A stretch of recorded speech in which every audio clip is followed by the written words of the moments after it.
Hey y'all, it's Stephie and welcome back to my channel. If you've been following in 2019, then you know we have been in this journey of selling our first home, and now we are getting close to being done building our new house. We are closing at the end of September. We are so dang excited. Earlier this spring, we were in the process of selling our first home, and as first-time home sellers, we definitely had a lot of lessons learned, and I wanted to share kind of the process, some tips and tricks and things to just keep in mind while you're selling your home from someone who's just a first-time home seller. Of course, I am not a professional real estate agent. This is just based on my own experiences. So let's go ahead and jump right into the video. So one of the first things you want to start thinking about is the timing of when you want to sell your home. If you've taken any economics classes, you know there is a relationship between supply and demand and pricing. If there's a lot of demand and less supply, that would be more of a seller's market, meaning that there are less options for a particular buyer for maybe the type of house that they're looking for, square footage, the features of the houses that are on the market in a certain area, and that will give sellers more of an advantage. Whereas if there's more supply versus demand, that means there's a lot of houses out there on the market and a buyer would have more choices. It would be a buyer's market and it would be in their advantage to compare different houses or pricing of different houses to help negotiate. Typically you'll see a lot of houses go on the market during the summer months. Also, I'm in the Dallas-Fort Worth area, so it really depends on the market that you're in as well. If you want to be ahead of everyone else who is going to be putting their house on the market, you're probably better off by end of March, early April. You want it to be in that sweet spot where there really aren't a lot of the same types of houses on the market, so that if a buyer is looking for that particular house, they don't really have many options. Once you figure out your timing, I would highly recommend doing some research on the property values around you. This was something that my husband and I didn't do a lot of research on at first. In hindsight, I feel like we should have. We had a general idea. We had reached out to a few realtor friends that we knew. Between those friends, there was $40,000, $50,000 price difference. Have an idea of what you want to sell your house at compared to what is actually realistic based on the market. You know, if I wanted to sell my home for $500,000 because I think that's what it's worth, but no one wants to buy it, you know, that's not really a good price to list your home at. If you're listing your home at a much higher value, that could potentially leave out buyers. They could not look at your home because they think it's outside of the price range. Same thing with if you price it too low, then you're just getting all bukus of people, you're leaving money on the table. So you definitely have to have this fine line. Before you go and meet with a realtor or choose a particular realtor, you should have an idea of pricing. The way that we priced our home was using Zillow. Zillow was really helpful, and so if you look in your general community area, especially if you're in kind of a like developed neighborhood, you definitely want to look at similar or comparable houses in your area and your community. There's a city in the Dallas-Fort Worth area called Plano. So let's say that your community in Plano, maybe it's on the lower range of houses for whatever reason. Maybe it's a little bit older of a community, etc. You want to look at what houses with similar square footage have sold in your community. If you look outside of your community, you might start looking and getting more of an inflated number because maybe those houses are newer. If you just look at it based on the city and as a whole, you may not be getting as accurate of a market value.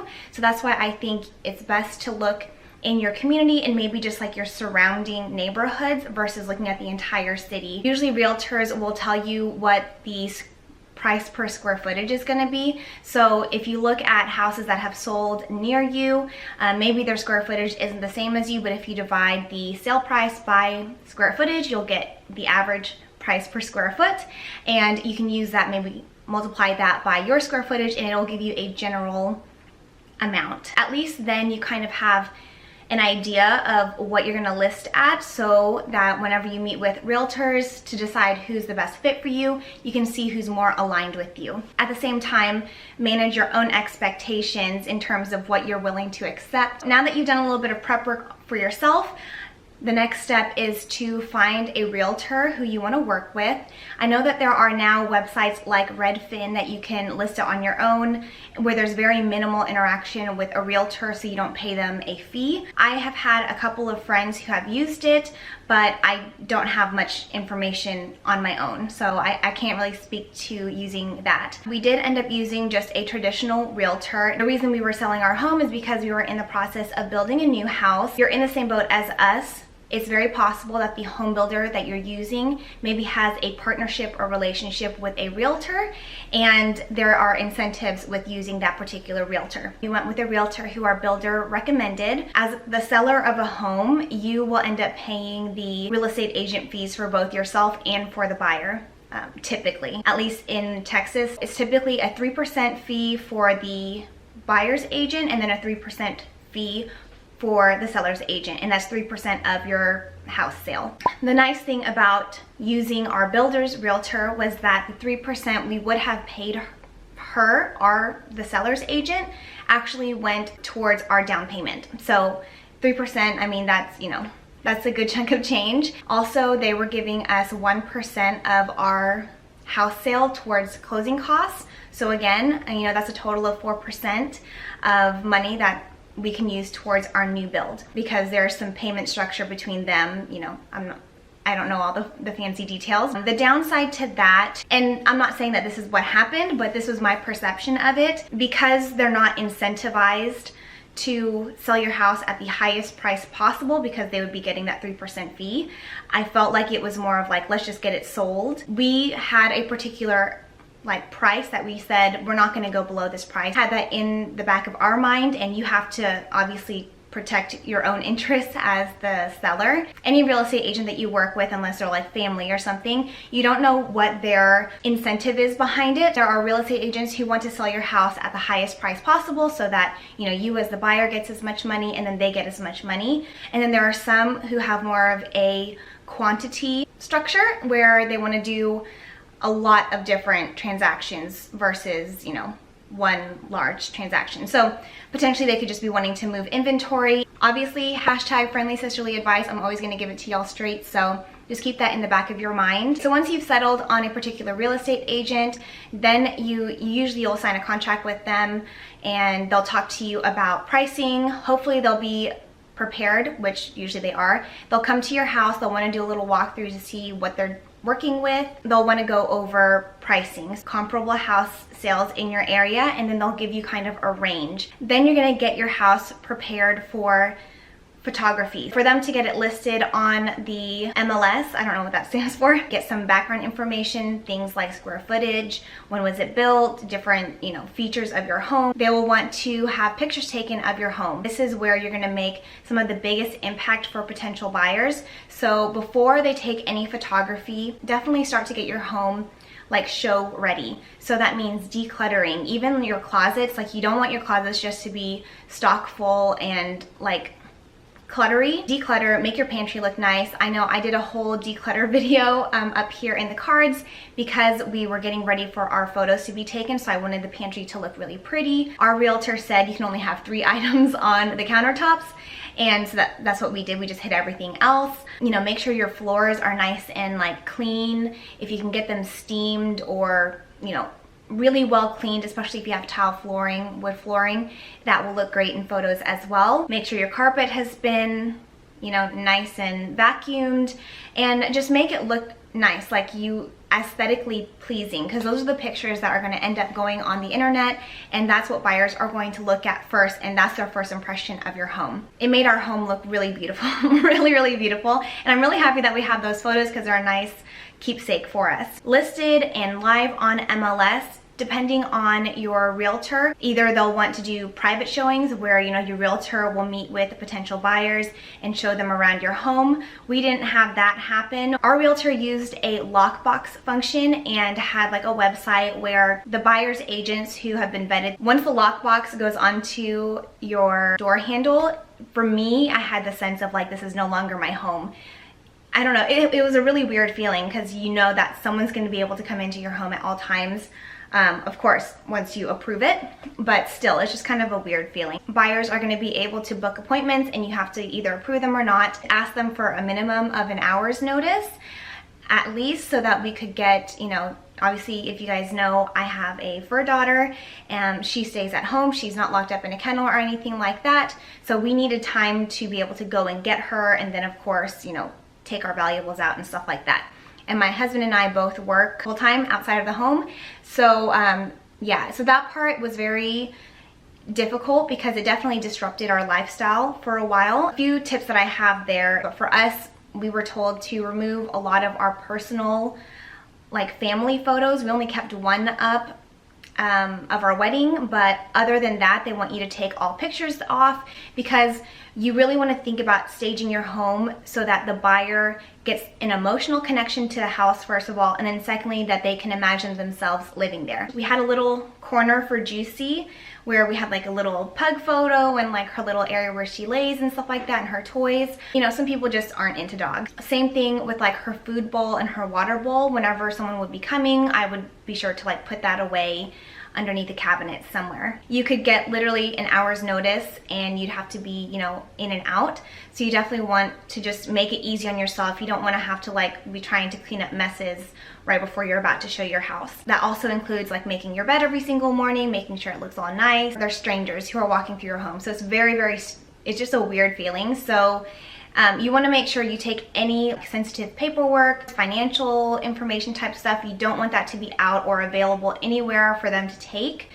You don't know people. We would keep any sensitive things in our safe. The safe that we had was transportable, so you know, it was heavy, but I could put it into the car when I needed to. So what I ended up doing was actually packing away most of my designer shoes into a luggage along with like our guns and financial stuff, that whenever we had a showing, all I had to do was pack it up, put it in my car, you know, get Juicy stuff, and then be out of the house in time. I like to open up the blinds and the curtains so that they could see the nice, pretty, natural lighting. Whenever I would get the notification, I would actually burn a like cookie smelling candle, add to the kind of homey, emotional attachment thing. Our realtor, they put together like a marketing brochure for us. Nice quality. It was laminated and folded, and it just kind of, you know, gave a very quick like overview reminder of our home. Of course, if your realtor doesn't do something like that, it's very easy to put something together, even if it was like at FedEx, Kinko's, just a 2-page, you know, quick overview, some pictures of your home, square footage, pricing, etc. It's a nice kind of keepsake reminder for people so that they can look back at it if they're deciding on homes. We have a security system, so of course be sure to make sure you don't like put the alarm on your security system, but we have cameras linked up to our security system. So for us, we ended up putting a few more cameras around the house. That way, you know, you have sight and ability to see what's going on in the home. Put it in kind of like general areas so you could kind of see what's going on. So our downstairs was a very big open area, so we put it like kind of where you could see the kitchen, you could see the living room, dining room, and if someone went into the office. Upstairs, you know, we had our landing, and then also we put one in my dressing room just because there's a lot of stuff in there. Leave about 10-15 minutes early before the showing, because sometimes they do show up a little bit early and it's kind of awkward when you're like there and they're there and you're like, yeah,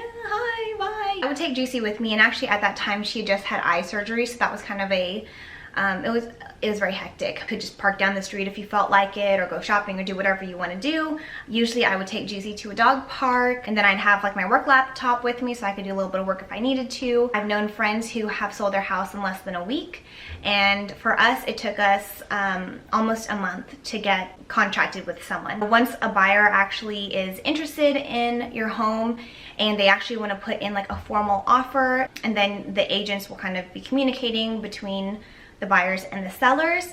If you agree with the price in their offer, then of course you're going to go under contract. There's a lot of people here in Texas that have solar panels on their homes. Majority of it is leased through Tesla, and that's what we did for a long-term contract. We kind of just assumed buyers would know was like, hey, you got to take over the solar lease. Assuming anything when it comes to legal things is not a good idea. So after we got under contract, we were like, oh my gosh, we have to transfer this lease to the buyers. And unfortunately, our realtor did not think about that either. Make sure to read your solar lease panel agreement. And there is a clause in there, or most should have a clause about transferring it to the new owners. You just need to be very upfront and clear with buyers. As a contingency to buying the home, they have to take over the lease of the solar panels. For us, it was cheaper to do solar panels versus traditional electricity. And if you can have like actual facts behind that to provide, giving them average cost whenever you're using regular electricity versus average cost when you used solar, that's a great bit of information to provide the new buyers, and that's what we did for them. You can give the buyers that information and have it as a contingency up front. You know, that'll save you a lot of headaches and sore stomachs later on. If you accept the offer, you'll go under contract. The buyers will pay earnest money. It will be going towards their down payment whenever you guys end up closing. But that basically shows that they are serious buyers and that they intend to buy the home. So then after that, it's more of a waiting game. Typically, the close date will, be set, and it's usually like a month later or something like that, while the buyers get situated on their end. You will have inspection of your home by a third party. Typically it takes several hours. The person will be going through everything of your home, going through your attic, inspecting, all the mechanical stuff, electrical stuff, looking for damage in the home, looking at your roof, looking on the exterior. Don't want anything to be blocking their view, because that could potentially be like, they could say we couldn't see something. The attic, you want to make sure that they're able to look in the attic without an obstructed view. You could potentially still be at home if you wanted to, but I ended up just leaving for that time with Juicy. Once the inspection happens, the person will write up a report and give it to the buyers, and then the buyers will use that to either negotiate for repairs or something of that nature. We did have a few repairs, like they weren't super substantial, but there were some repairs that were noted on there that the buyers requested. That's when your agent can negotiate. So they negotiated where we would leave our fridge, washer, and dryer in lieu of doing repairs, which was fine because we were already planning on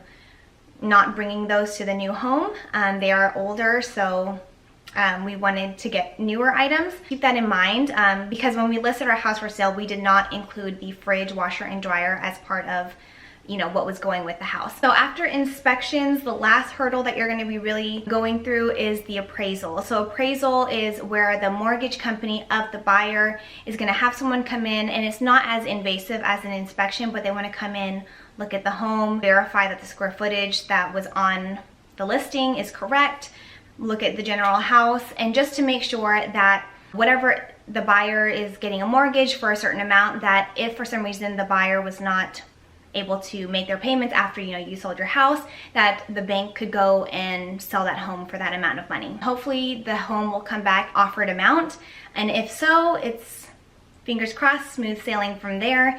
You just have to wait a bit. Then you will be going to closing, and that is just where you sign a bunch of papers, bring like the keys and garage openers and stuff like that. Then hopefully it's a done deal afterwards. You'll get funded and you can say goodbye to your home. So that is really the process of selling your home from a first-time home seller. I hope that this was kind of helpful and informative. Maybe it gave you some tips for whenever you're ready to sell your home. If you have any other questions, please let me know in the comments below and I will get to them. I hope this was helpful. If it was, please be sure to give the video a thumbs up. I would greatly appreciate it. Don't forget to be a part of our Stephie fam because we would love to have you. Enjoy your journey, and I'll talk to y'all in my next video.